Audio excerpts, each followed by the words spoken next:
Alright, bon matin, gang. Petite vidéo ici pour parler du devoir ou du laboratoire de la semaine 7, donc laboratoire sur le module 10 de NetAcad, du premier du cours, la configuration de base d'un routeur. Désolé, je déparle un petit peu.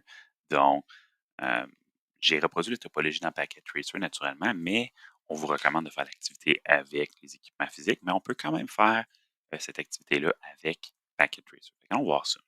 Fait que si on se rappelle bien la topologie, si on avait un PC, un commutateur, un routeur et un autre PC.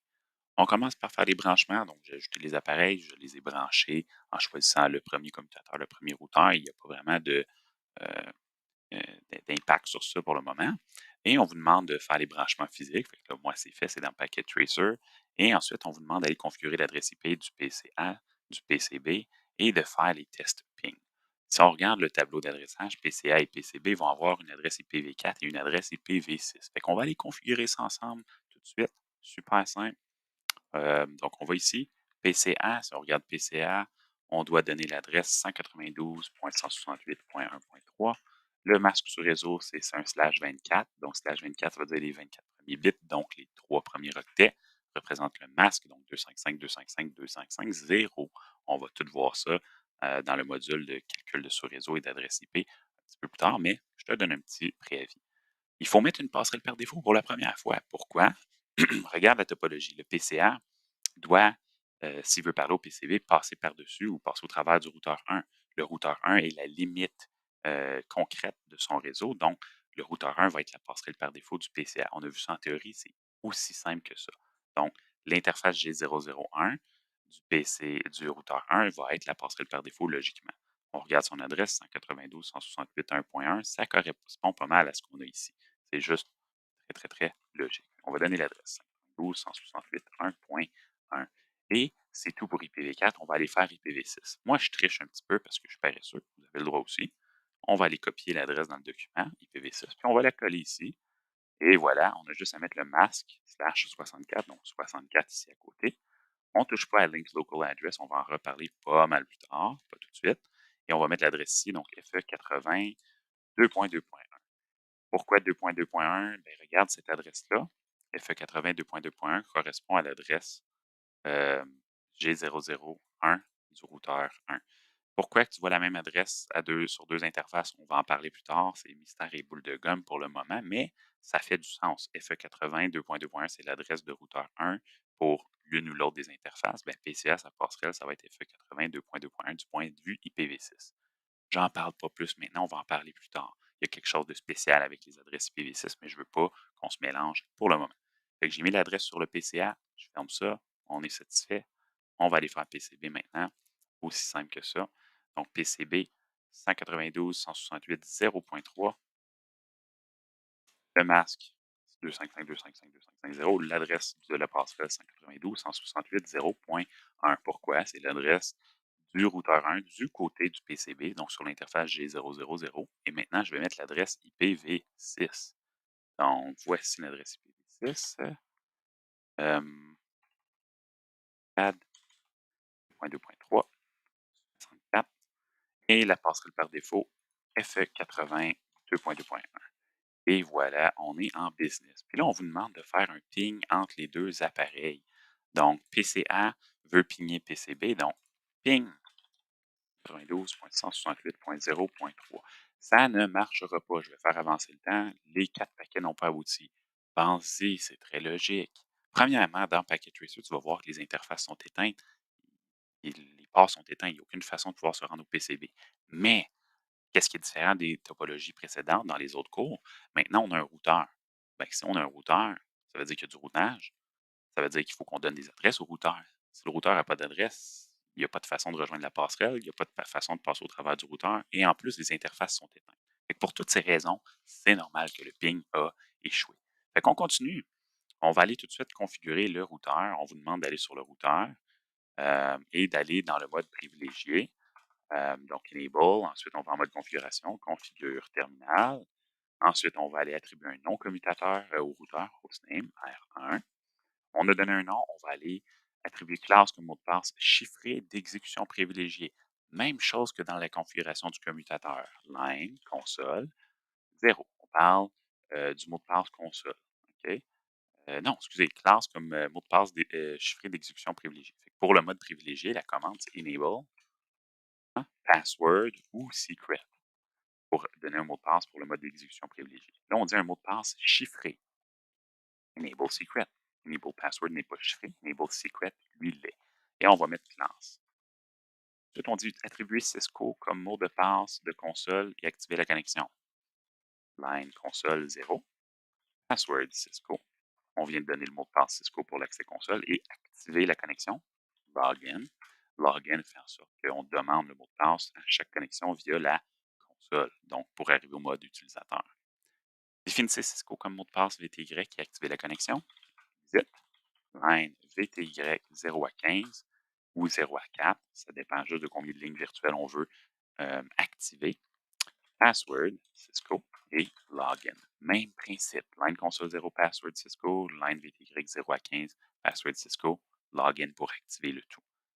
Chiffrer les mots de passe en texte clair. On retourne au mode configuration globale, exit, service, password, encryption. On vient de faire cela. Si on fait un petit do, show, run, on va voir enable secret, le mot de passe qui est là, il est chiffré, service, password, encryption. Si je vais voir mes mots de passe qu'on a configurés, regarde password pour la ligne VTY, password pour line console sont chiffrés, c'est pas Cisco, c'est un espèce de chiffre bidon.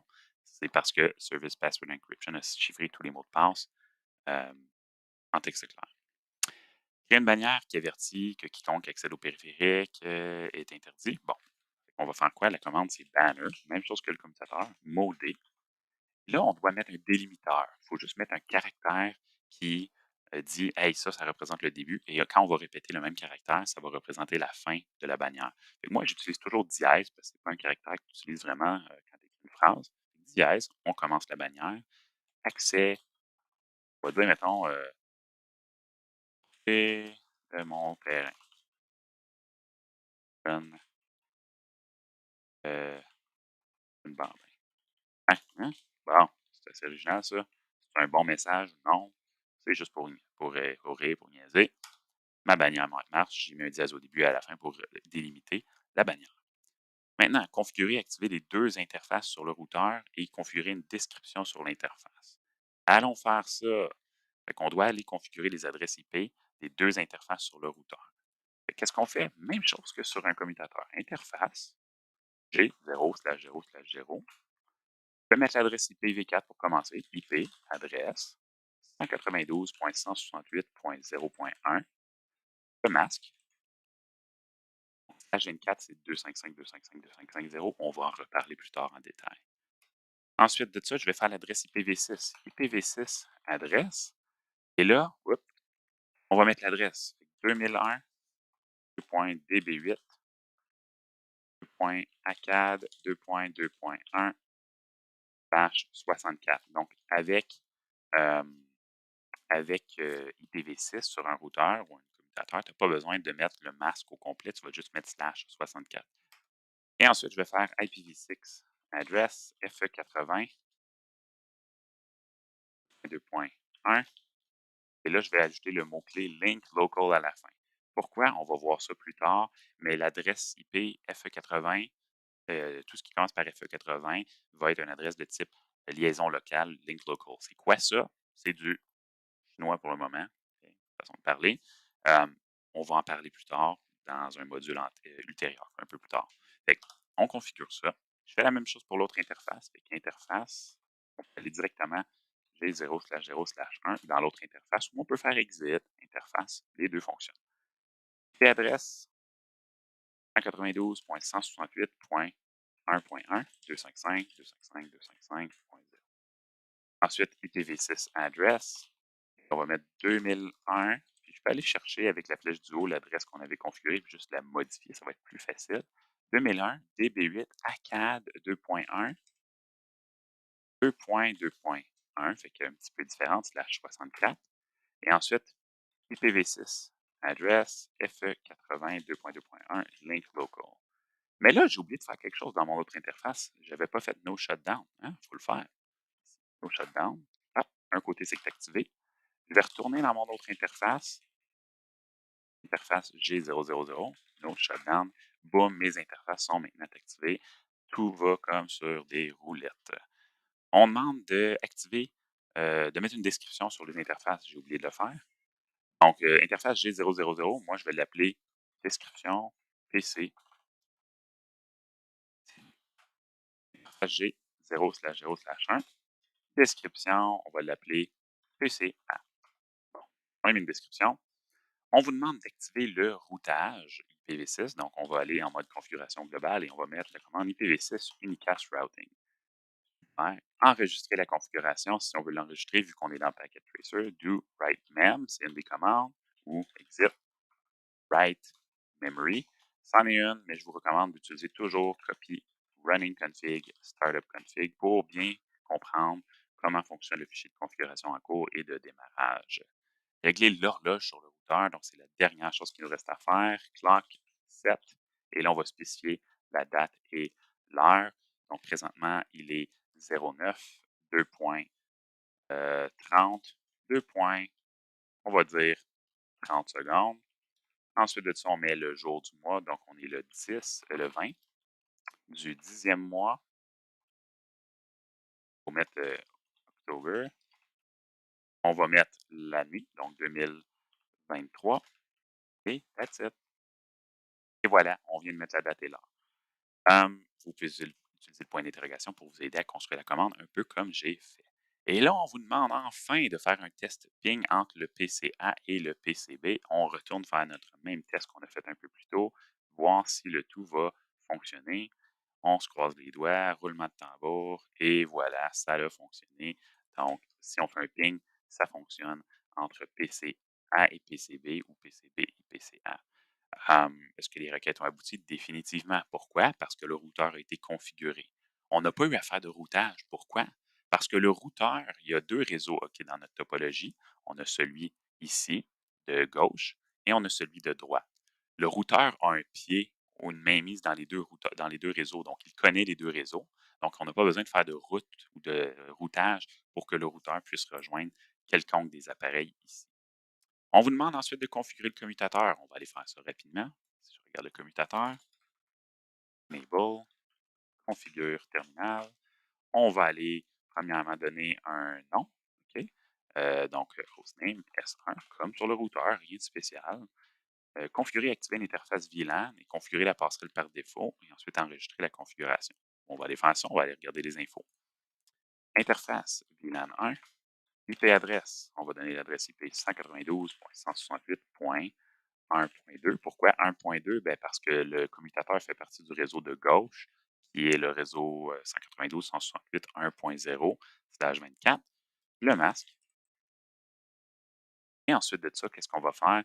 On va aller faire un autre shutdown pour activer l'interface et on va aller attribuer la passerelle par défaut. Fait que IP, default, gateway, et là, on met l'adresse. Quelle adresse on va mettre? Roulement de tambour, je vous donne 2 secondes pour réfléchir.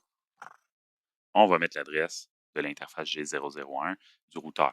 La passerelle par défaut du commutateur, c'est la même que celle du PC. C'est l'adresse du routeur qui fait partie du même réseau que ces appareils-là, donc 192.168.1.1, et on a fini la configuration du commutateur. On peut enregistrer, donc, hein, running config, startup config.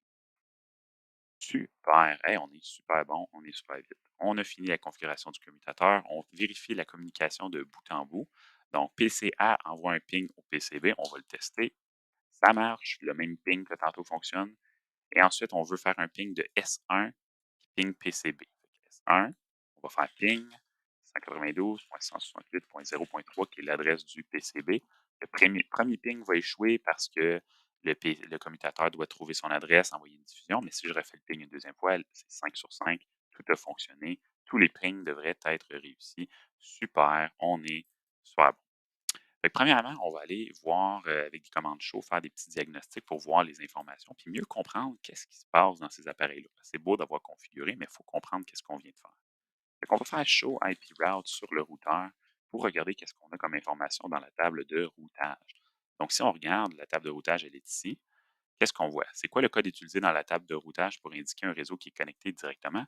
C'est le C. Fait qu'on voit des C. Le C correspond à des routes directement connectées. Il y en a deux. Pourquoi? 192.168.0.0, qui est le réseau de droite, est connecté à l'interface G000. Fait que le routeur connaît ce réseau-là, il en fait partie. Et de l'autre côté, 192.168.1.0/24 directement connecté à l'interface G001. Pourquoi? Ben, le routeur fait partie de ce réseau-là, il est branché dedans. OK? Ceux qui connaissent les mimes, là, pensez aux mimes de Star Wars, là, hein? Avec Ben Kenobi qui dit Of course I know him, he's me. Bon, hein, il n'y a pas besoin d'avoir une route pour connaître ces réseaux-là, il en fait partie, c'est lui. Donc, on peut continuer. Euh, Combien d'entrées avec un C on en a? Deux. Quel type d'interfaces sont associées aux routes codées C? Ben, les interfaces gigabit ou les interfaces physiques du routeur. Ensuite, on vous demande d'aller afficher des informations sur les interfaces du routeur. Donc, show interface G0/0/1. On peut voir le détail de l'interface. Quelle est son adresse MAC? On peut la voir ici. L'adresse MAC est là. Comme les commutateurs, on a un BIA, mais l'adresse va être la même par défaut. Ensuite de ça, on vous demande comment l'adresse Internet s'affiche-t-elle dans cette commande? Où est-ce qu'on peut voir l'adresse IP? Ben, elle est juste ici un petit peu plus bas. Internet address 192.168.1.1. On peut voir d'autres informations comme le MTU, la bande passante, la fiabilité, toutes sortes d'autres trucs qu'on va explorer en détail un peu plus tard. On te demande de faire la même chose pour IPv6, donc show. Euh, Ensuite de ça, on va faire show IPv6 interface. Et là, on va mettre G0/0/1. Et là, on va voir le même genre d'informations. On voit le statut, l'adresse locale, l'adresse IPv6 normale, on va en parler plus tard, le réseau. On va voir des informations génériques reliées à l'appareil. Donc, pas mal similaire à IPv4. Et ensuite de ça, partie 3, on te demande de faire Show IP Interface Brief. Show IP Interface Brief. Qu'est-ce qu'on voit ici? Ben, on voit les interfaces du routeur et leurs adresses. Ça fait du sens, les deux interfaces, les deux réseaux, les deux adresses. On te demande de faire Show IPv6 Interface Brief. On peut voir la même chose, les interfaces et les adresses. Il y en a deux par interface. Pourquoi? On va voir ça un peu plus tard. Et Show euh, IP Interface Brief sur le commutateur S1. Sur le commutateur S1, Show IP Interface Brief. On devrait voir seulement une adresse IP, mais on va voir toutes les interfaces. Toutes les interfaces sont là et l'adresse IP du VLAN 1 qui est ici numéro 1. Donc, ça fait du sens. Si on termine le laboratoire, on conclut ici. Si l'interface G001 montrait qu'elle était administrativement hors service, quelle commande on aurait pu faire pour activer l'interface? No shutdown. Que se passerait-il si vous aviez mal configuré l'interface G001 sur le routeur avec une adresse IP de 192.168.1.2? Fait que si on regarde G001, si on aurait mis 1.2, ben, on aurait mis l'adresse IP du commutateur. Donc, il y aurait eu un conflit d'adresse. Et non seulement ça, mais ça n'aurait pas marché. Les PC n'auraient pas pu communiquer avec le PCB parce que si l'interface du routeur 1 avait l'adresse 1.2, ben PCA et commutateur 1, eux, leur passerelle par défaut pointe à l'adresse 1.1. Donc, PCA n'aurait pas pu quitter le réseau parce qu'il n'y aurait pas eu la bonne passerelle par défaut. Même chose pour commutateur S1. Et en plus, le commutateur S1 aurait eu des difficultés à communiquer parce que le commutateur S1 et le routeur auraient eu la même adresse. Donc, tu pourras réécouter ça ou y réfléchir à plusieurs. Écouter la vidéo si jamais c'est beaucoup d'informations rapidement, mais ça résume l'activité ici. J'espère que ça vous a aidé. J'espère que ça vous a plu. Je vous souhaite une bonne fin de journée. On se revoit dans une autre vidéo.